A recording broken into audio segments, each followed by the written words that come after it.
dibilang CS-nya ini Abuya Ruyani dengan si Asnawi sama-sama mengemban tugas paku alamnya ini menjaga lautan. Menjaga lautan.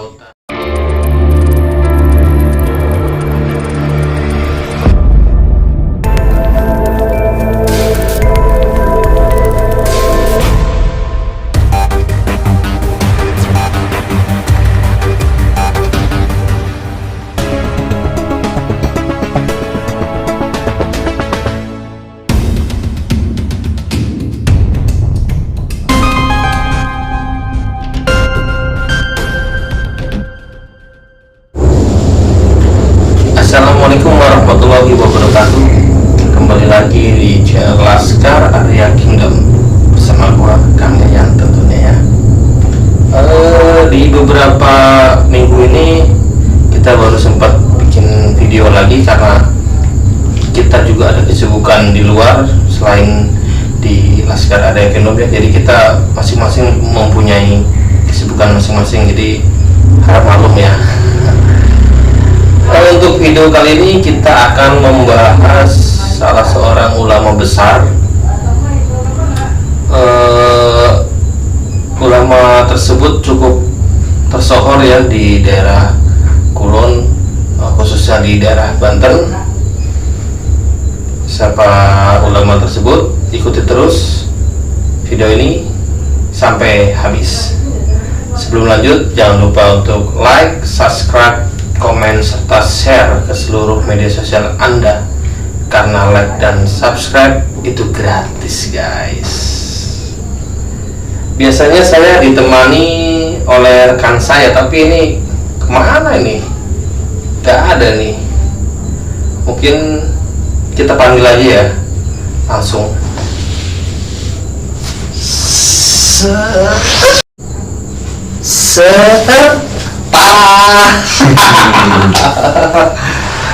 Kita ditemani lagi bersama Kang Arya. Assalamualaikum Kang. Waalaikumsalam. Sehat Kang? Sehat, alhamdulillah ya Kang ya. Alhamdulillah. Sibuk ya Kang ya? Sibuk. Kita semua sibuk. Oke Kang, di minggu kemarin kita sudah bahas Abuya Sohib ya Pak. Untuk untuk video ini kita akan ngebahas siapa Kang? Bisa jelaskan nggak? Video sebelumnya kita ngebahas Abuya Sohib ya. Nah paling kalau misalnya mau ya sekarang kita bahas putra dari Abuya Sohib yang kemarin sempat diceritain sedikit tuh ya. Ya, Abuya Ruyaninya. Kalau misalnya mau. Jadi itu ya Sobat Laskar ya. Kita akan membahas Abuya Ruyani, putra dari Abuya Sohib yang sudah kemarin kita jelaskan. Jika Sobat Laskar belum lihat videonya, bisa diklik di channel kita ya, bagi yang belum menyaksikan videonya. Oke Kang, bisa kita mulai Kang? Siap. Kita apa yang ditanyakan pasti insya Allah kalau bisa kita jawab gitu ya. Abuya Ruyani itu siapa Kang? Bisa dijelaskan sedikit Kang? Abuya Ruyani ini ada kaitannya dengan video yang kemarin kan ya. Abuya Ruyani ini salah satu putra dari Abuya Sohib, Kaduk Pinang, Pandeglang, Banten.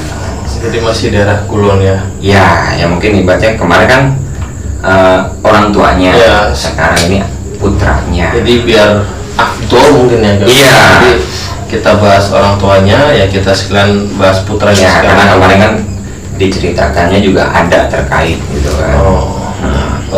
Bisa jelaskan kan itu Abuya itu sosoknya itu seperti bagaimana kan gitu? Kalau berbicara sosoknya seperti apa, yang saya tahu ya, menurut cerita orang-orang dulu gitu, Abuya Ruyani ini bisa dibilang seseorang yang berpendirian kuat, tegas ya, bukan galak atau kasar ya. Beda. Jiwa kepemimpinannya juga bisa dibilang cukup mantap, kuat gitu ya. Iya, matang. Terus orangnya cerdas, bijaksana gitu kan. Seorang pemikir juga gitu. jadi memang beliau ini seorang yang tegas dan berkepemimpinan yang kuat gitu ya. Ya. Mungkin kelebihan beliau atau mungkin ilmu apa yang beliau punya gitu, bisa diceritakan ya? Kalau untuk dari segi keilmuan atau misalnya skill gitu, tidak jauh berbeda seperti ayahandanya Abu Sohib, yaitu seorang tahfidz, ahli kitab gitu kan. Nah, kembali lagi ke Abu Sohib, seorang mursyid thariqah. Nah, Abu Ruyani ini termasuk salah satunya dari ibarat bisa dibilang anak didikannya ya, seperti itu. Jadi dapat pendidikan langsung dari ayahnya, iya, bapaknya gitu. Iya, dari ayahandanya ke bapaknya, dari segi keilmuan dari kitab, tahfidznya, thariqahnya atau kitab-kitab kuningnya ya. Seperti itu. Nah, karena juga kan kalau dilihat dari thariqah juga kan belajarnya bareng dengan Syekh Asnawi Caringin. Atau mungkin bisa dibilang seangkatan atau seperguruan gitu.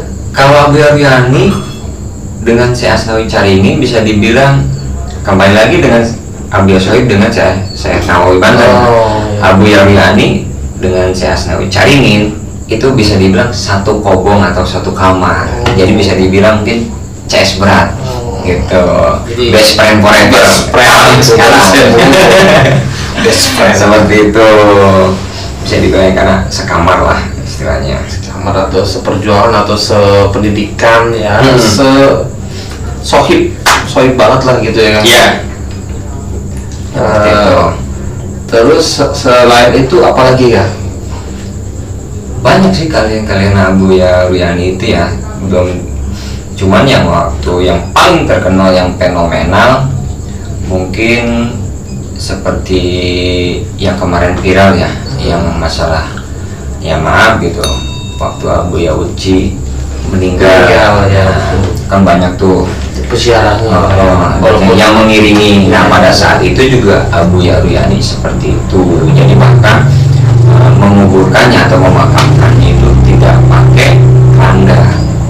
Jadi orang tuh saling seperti itulah. Kayak macam bisa dibilang apa ya, saling estafet. Iya, estafet. Nah, seperti itulah. Mungkin bisa dibilang kayak jamaahnya banyak, iya, orang yang disegani, iya, bumi. Bisa dibilang saat itu termasyhur lah.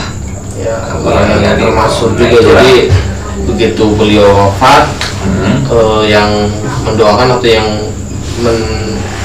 melakukan takziah betul, takziah itu banyak sekali ya. Nah, seperti itu yang sampai terkenal lah pada masanya. Mungkin bisa dibilang kalau sekarang viral atau fenomenal seperti itu. Untuk makamnya sendiri tuh di mana tuh Kang? Makamnya masih sama di Kadupinang, berdampingan dengan Abu Sohib. Oh, jadi berdampingan dengan ayahandanya. Iya, di situ. Jadi mungkin kalau misalnya mungkin santri Pandeglang mungkin tahu lah ya apa yang sering, khususnya yang sering ke Batu Quran, mungkin sebagian tahu lah karena sebelum ada yang Batu Quran ziarah dulu ke situ. Oh, jadi sekalian lewat, jadi memang di sekitar di sekitar komplek pemakaman itu ya kan? Iya, di situ. Karena di situ juga kan terdapat makam-makam para leluhur Abu Ruyani dan Abu Sohib juga di situ. Salah satunya. Mungkin sampai sekarang itu mungkin banyak peziarahnya kan? Banyak, apalagi ini kan sekarang kan bulan Maulid kan, bulan Maulid.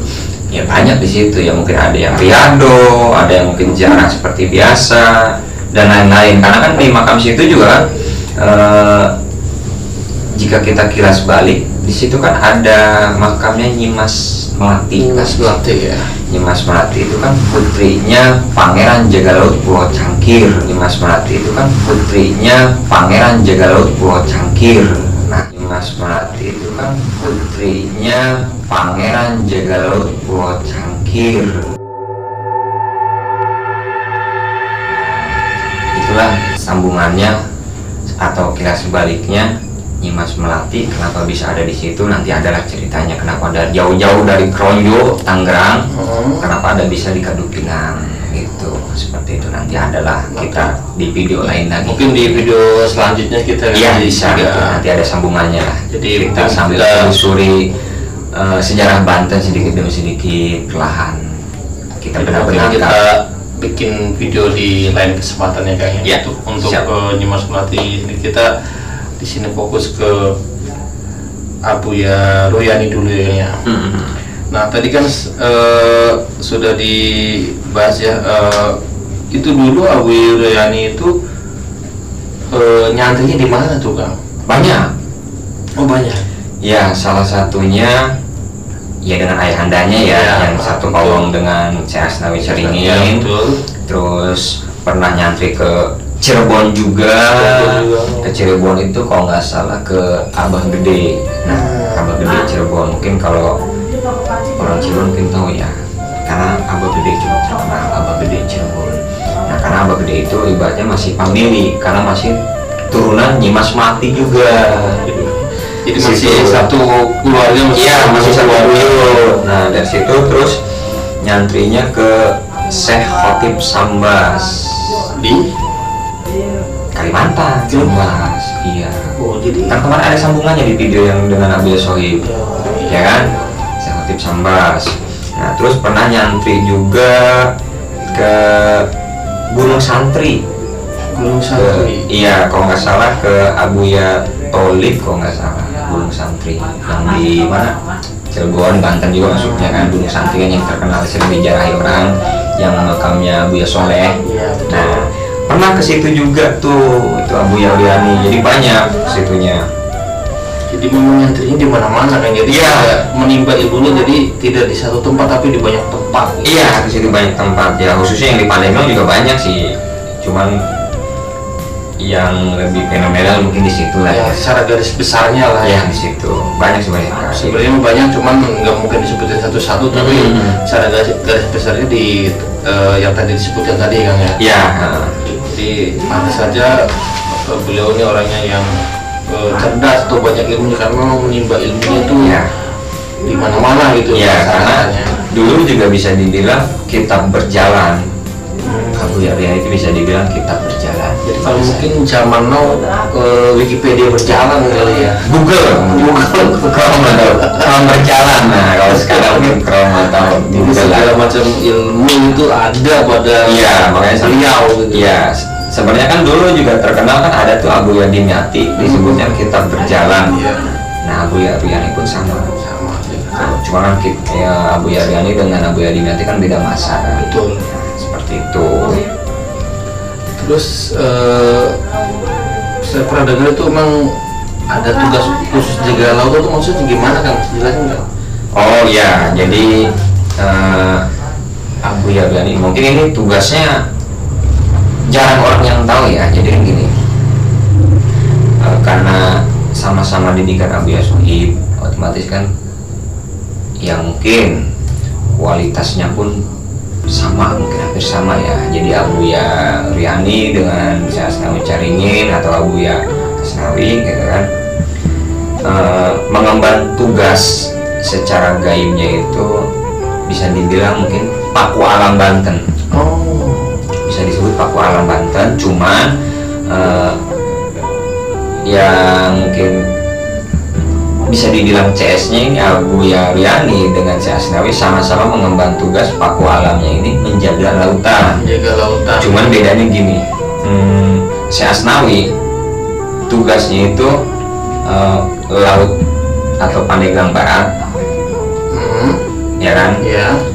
Atau Banten Barat. Kalau Abuya Royani ini selatannya, gitu. Jadi Syekh Asnawi meliputi misalnya Tanjung Lesung, Anyer, Labuan, gitu kan. Nah, dari situ. Nah, kalau misalnya Abuya Royani cenderung ke wilayah selatan, Malimping, Wonosalam, terus Cibobos, pokoknya daerah laut selatan lah gitu kan. Itulah tugas yang diemban Abuya Royani di situ, menjaga lautan agar tidak ada kerusakan atau menjaga agar tidak ada bencana alam yang posisinya dari laut. Nah, seperti itu. Nah, terus zaman sekarang pun kan ada ya tugasnya, manusia yang tugas gitu kan. Nah cuman untuk saat ini yang lagi apa ya, mungkin bisa disebut viral, seseorang tidak mungkin ditugaskan seberat itu kalau tidak mempunyai kualitas yang mumpuni kan. Betul. Nah sampai sekarang juga Abuya Ruyani sebenarnya sudah tidak tugas, ibaratnya di penasehat. Cuma sampai saat ini bisa dibilang Abuya Ruyani membackup. Nah membackup Laut Selatan salah satunya yang banyak diincar oleh ahli-ahli penarik pusaka yang belum terkena oleh ahli pusaka itu pusakanya Abuya Ruyani, itu adanya di pantai selatan. Nah mungkin kalau misalnya warga tahu atau misalnya sahabat Laskar tahu, saya pernah lihat ada salah satu YouTuber yang mempublikasikan, niatnya dia mengekspor atau menayangkan daerah Cibobos. Nah di daerah Cibobos itu kan ada suatu mungkin bisa dibilang karang tuh ya, dan katanya kan di situ ada petilasan Pandawa itu. Nah terus di situ ada katanya apa ya, 3 kerajaan gaib. Nah di situ kan salah satunya 3 kerajaan gaib itu masih satu keluarga dengan Pangeran Arjadila. Otomatis dekat dong, CS juga atau misalnya akrab lah dengan Abuya Ruyani. Nah pusaka Abuya Ruyani ditancapkan di situ. Nah itulah yang sampai sekarang berusaha untuk diambil oleh para praktisi gaib. Itu sangat disayangkan. Padahal kalau pusaka itu ditarik, ya mungkin ya alam gitu, mungkin Laut Selatan bisa terjadi kayak kemarin apa Tanjung Lesung. Nah tsunami bahkan lebih besar karena Laut Selatan kan lebih ekstrim kan daripada laut sebelah barat. Nah itulah makanya kalau bisa gitu kan ya, para spiritual atau praktisi janganlah ditariklah gitu pusaka-pusaka yang ada di tengah laut, terutama yang di Cibubur itu jangan gitu kan. Itu pertama penyeimbang lautan, kedua penyeimbang 3 kerajaan itu agar tidak saling bertikai. Itu kan dekat tuh kerajaan gaibnya itu, kalau ditarik itu dekat. Iya di situ kan memperkuat 3 kerajaan gaib itu, karena di sebelah sananya kita semakin ke tengah itu ada kerajaan iblisnya. Nah tahu sendiri lah iblis seperti apa ya kan. Nah kembali lagi kita ke video atau cerita Abuya Sohib yang mendapatkan mahkota dari Syekh Mansur. Itu setelah dari Abuya Sohib diserahkanlah ke Abuya Ruyani.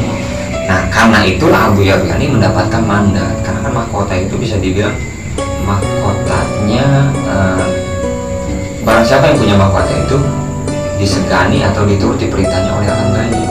Nah seperti itu aja kalau menurut saya. Yang sering naik pusaka yang di daerah selatan janganlah itu ditarik, karena nanti berimbasnya ke masyarakat atau ke dirinya sendiri. Karena apa?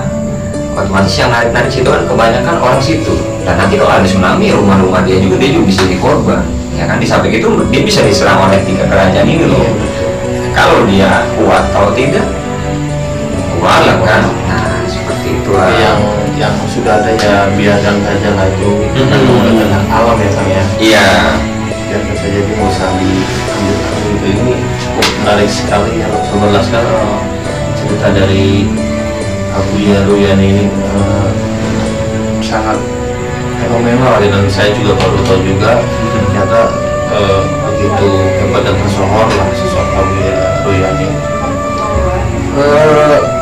Abuya Ruyani ini murid nggak kan? muridnya banyak banget. Mungkin bisa disebutkan salah satu kan nggak mungkin disebutkan satu ya. Mungkin yang paling terkenal saat ini itu saya sebutkan satu aja ya. Muridnya Abuya Ruyani itu yang sampai sekarang fenomenal itu sebenarnya ada di Tangerang. Iya, muridnya itu bernama Raden Data Said. Jadi kan Raden Datasayang ini bisa dibilang karbunnya Abuya Uci Tutusi Cimomo. Ya kan leluhur 14 karbon yang ada di sekarang ya sudah tidak asing lagi lah dengan Uci mungkin ya. Jadi pernah nyantri di Abuya ini belajar. Nah, kita sedikit mengupas lagi kenapa bisa fenomenal. Raden Datasayang kan kurang terkenal kan, bisa dibilang jarang orang yang paham. Sebenarnya kan Raden Datasayang kenapa bisa dibilang wah? Karena sebenarnya Raden Datasayang inilah yang mendapatkan karomah atau pembuatan sumur sentul yang kemeri.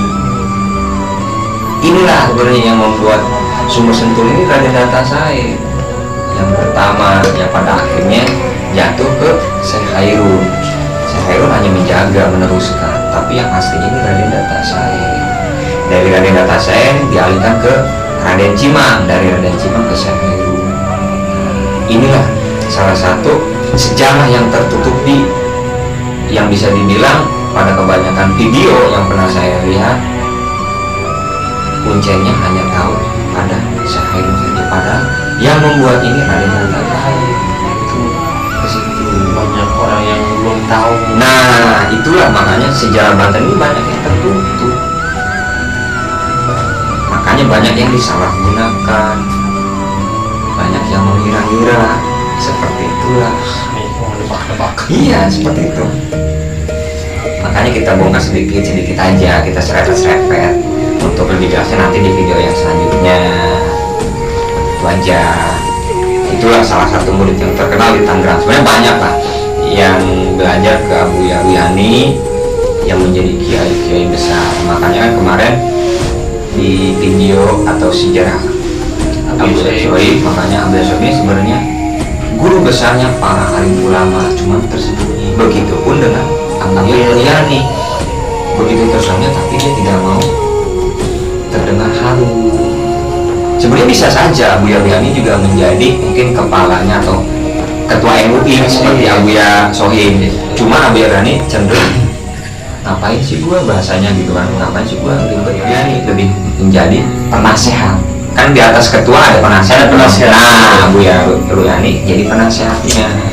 Ibaratnya mah seperti itu, penasehatnya MUI. Jadi lebih banyak bermain di balik layar mungkin ya. Iya, benar. Jadi kan kalau orang di balik layar kan mungkin orang tidak mengetahui apa yang dikerjakan, tapi memang ada hasilnya gitu. Iya, seperti itu. Jadi karena memang mungkin tidak ingin diketahui banyak orang gitu. Iya, tidak ingin diketahui. Ya mungkin seperti tadi itu bilang, tidak mau direbutkan oleh manusia-manusia mungkin seperti kita yang kotor-kotor lah. Tahu sendiri kan manusia datang ke kiai niatnya awalnya sungkem, kedua minta tolong, ketiga ngebudakin. Jadi mungkin nanti daripada mengganggu ibadah atau keimanan gitu kan, ya udahlah, mendingan jangan banyak yang tahu gitu. Seperti itulah salah satunya. Menarik sekali pembahasan kita kali ini ya Kang ya. Seperti kita ketahui kan segala macam peninggalan dari Abuya Sohib kan diturunkan ke Abuya Ruyani ya, dari mahkota atau segala macam diturunkan ke Abuya Ruyani.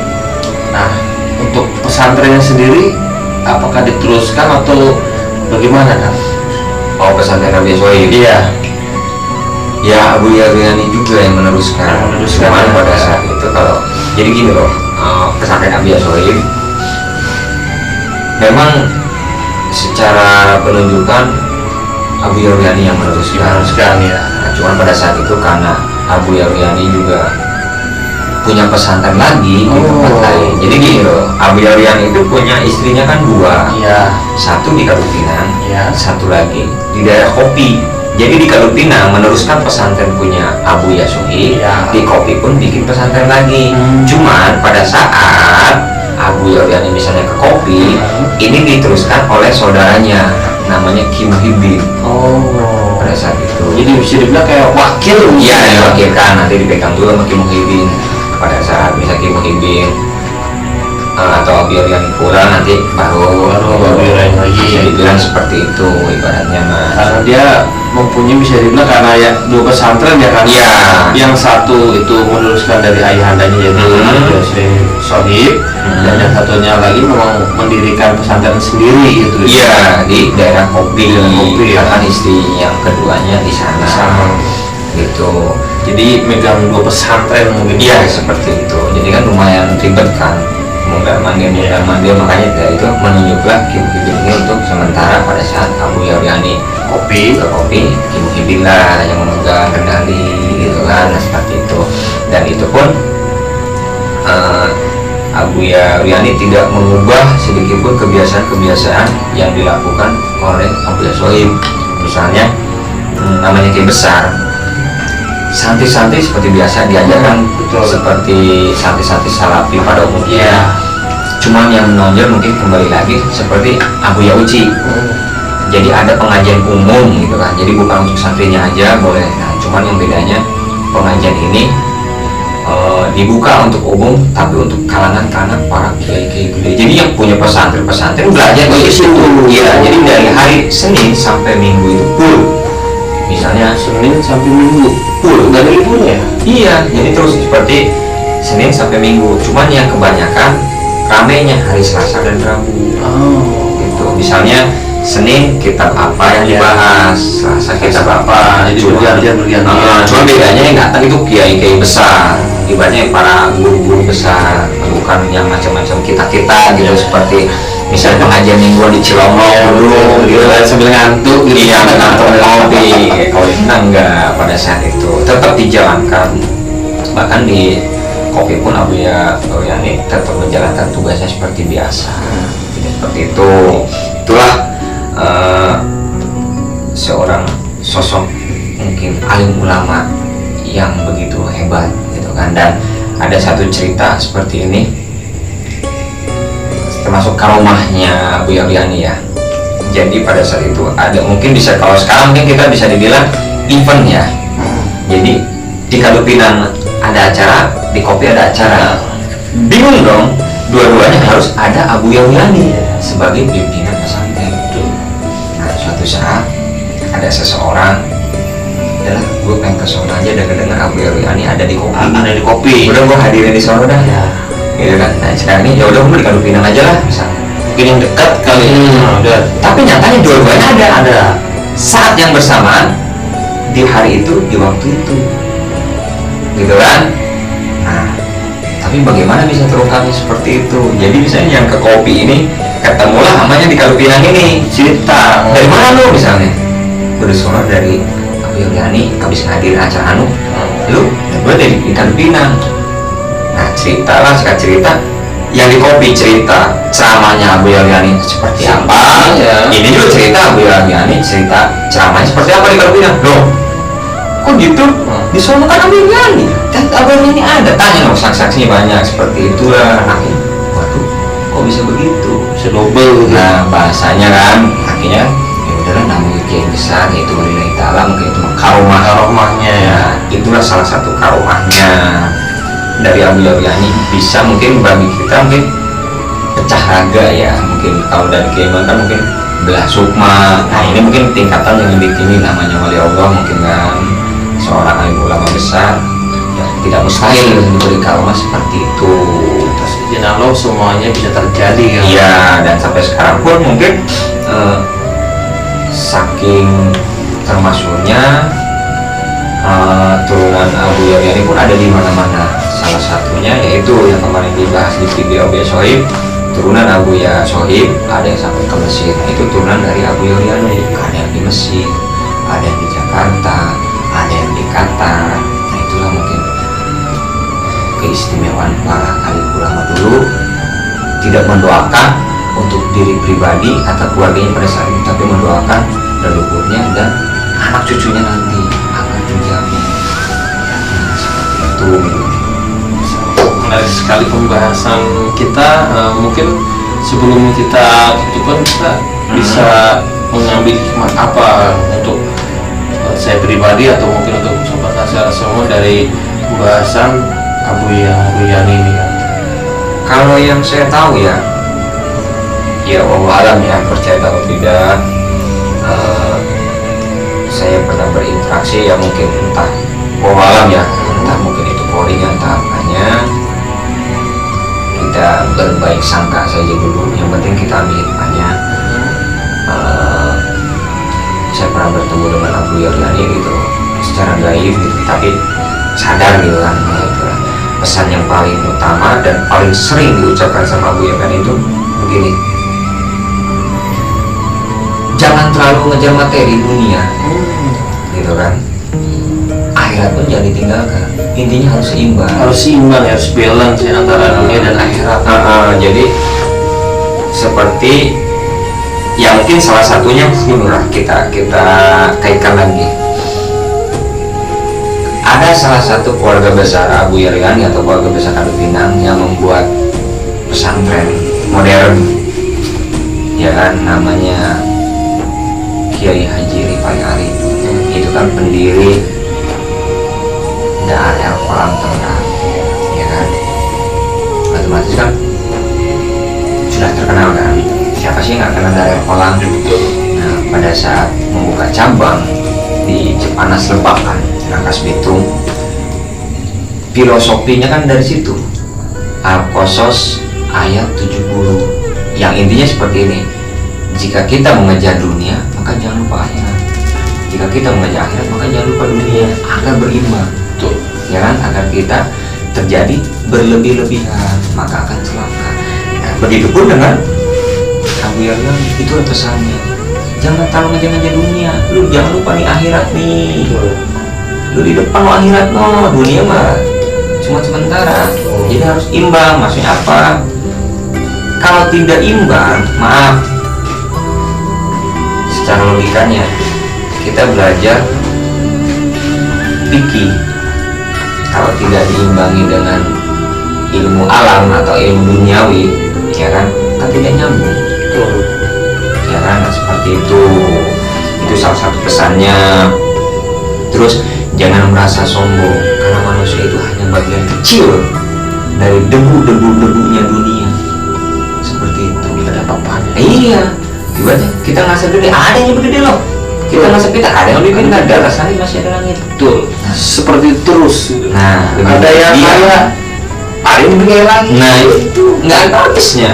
Ada yang miskin, ada yang merasa ego miskin, ada yang lebih miskin lagi. Yang kaya, ada yang lebih kaya lagi. Jadi memang di atas langit masih ada langit. Gitu. Itulah pesannya salah satu dari Abu Yaryani. Terus satu pesannya lagi, perbanyaklah zakat dan sodako.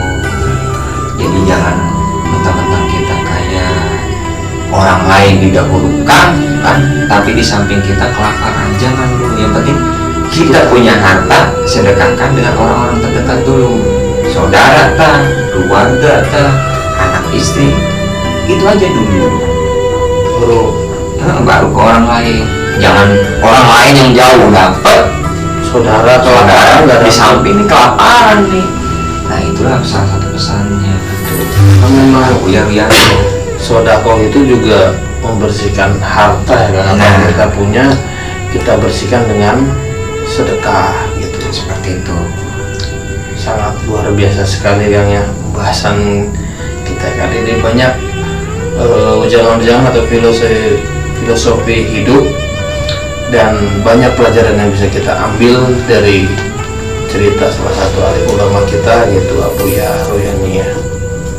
Mungkin itu dulu kali ya. Iya, karena kalau kita ceritakan tentang Abu Yaryani mungkin satu malam kali ya. Panjang sekali, karena banyak keistimewaannya dari segi pola pikir dan sebagainya.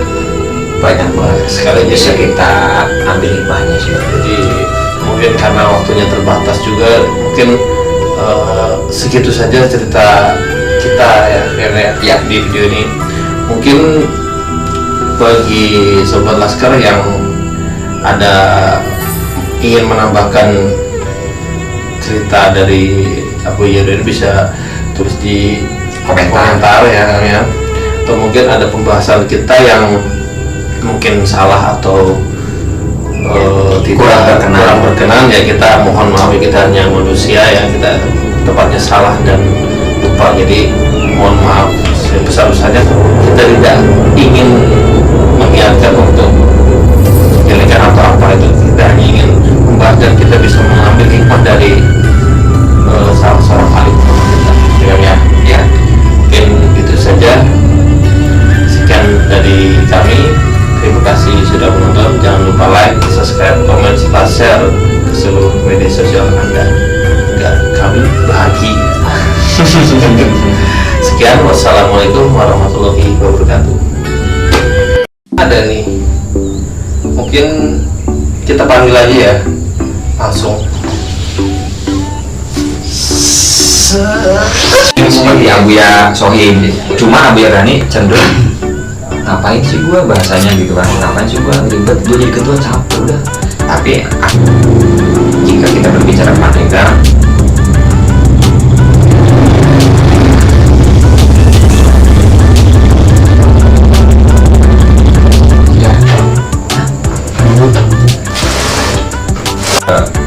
imanan gitu kan, ya udahlah, kemudian jangan banyak yang tahu gitu. Seperti itulah salah satunya. Menarik sekali pembahasan kita kali ini ya Kang ya.